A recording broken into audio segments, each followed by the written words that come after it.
d'abord, moi, ça m'intéresse particulièrement ton témoignage parce que moi, j'ai lancé une espèce d'opération cet été que j'ai appelé un été pour tout changer, pour montrer aux gens que finalement, s'ils changent leurs conditions de vie, eh bien, ce qu'ils vivent va changer. Et dans ton cas, on peut dire qu'en partant du stade où tu en étais, finalement, tu étais vraiment quasiment au bout du bout, hein, stade 4, voilà, on te donne des traitements palliatifs à ce niveau-là, mais on ne traite plus, il n'y a plus rien à faire. Tu as changé beaucoup de choses dans ta vie. Et ta vie a radicalement changé puisqu'aujourd'hui, tu es guéri. C'est-à-dire qu'il n'y a plus de traces de tumeur, il n'y a plus de traces de ton cancer.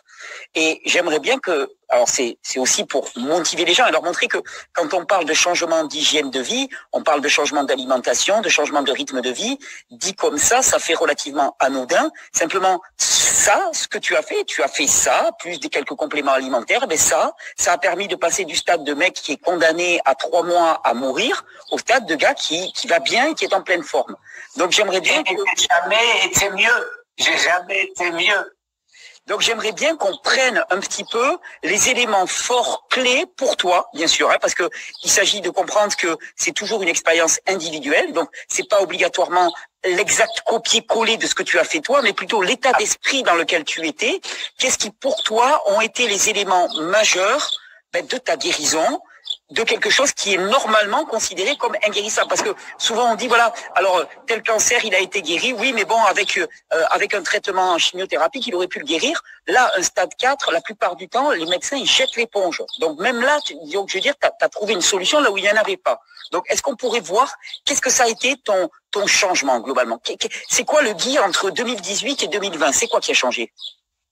Alors, d'abord, tu y es pour quelque chose. Alors, peut-être te surprendre, mais je l'ai écrit même dans le livre que j'ai fait. Quand je me suis pris en main, j'ai cherché. J'ai cherché, d'abord, bien sûr, avant de chercher en langue anglaise, qui n'est pas ma langue naturelle, j'ai cherché en français. Et je suis tombé sur un charlatan qui s'appelle Thierry Casasnovas. Et ce charlatan parlait de jeûne, il parlait de trucs, allez, je vais manger des légumes crus et je vais me retrouver guéri. Mais c'est quoi ces conneries?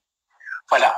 Ma première vue, je le dis tel que je pense, parce que j'étais imprégné. Voilà.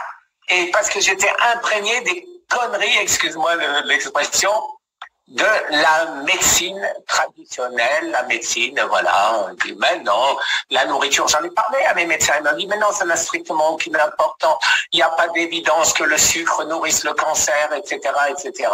Et au fur et à mesure, comme tu m'as fait remarquer, j'ai changé. J'ai changé quand j'ai compris que les ânes ne sont pas ceux qu'on traite d'ânes. Voilà.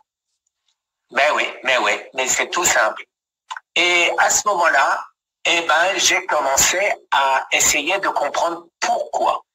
Alors, quand toi, tu dis, par exemple, le jeûne, je dis, bon, c'est quoi le jeûne? Bon, je me suis dit, il faut que je me penche là-dessus. C'est peut-être pas une connerie qu'ils disent, garçon. Et en plus de ça, il s'est quand même sauvé, puisque tu étais mourant, était en pleine forme. Oui. Donc, je me suis dit, merde. Pourquoi est-ce que je ne ferais pas pareil? Et donc, j'ai cherché.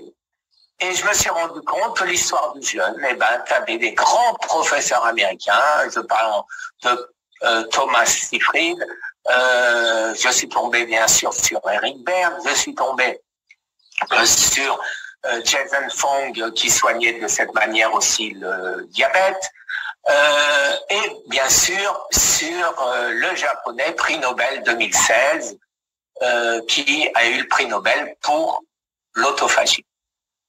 Et donc je me suis intéressé à ça. Bien, donc je me suis dit, première chose à faire, un régime, non pas un régime, mais fast, comme ils disent là-bas et ici, le jeûne. Alors après, des petits détails, jeûne sec, jeûne humide, jeûne machin, jeûne truc, tout ça, c'est des anecdotes. Pour moi,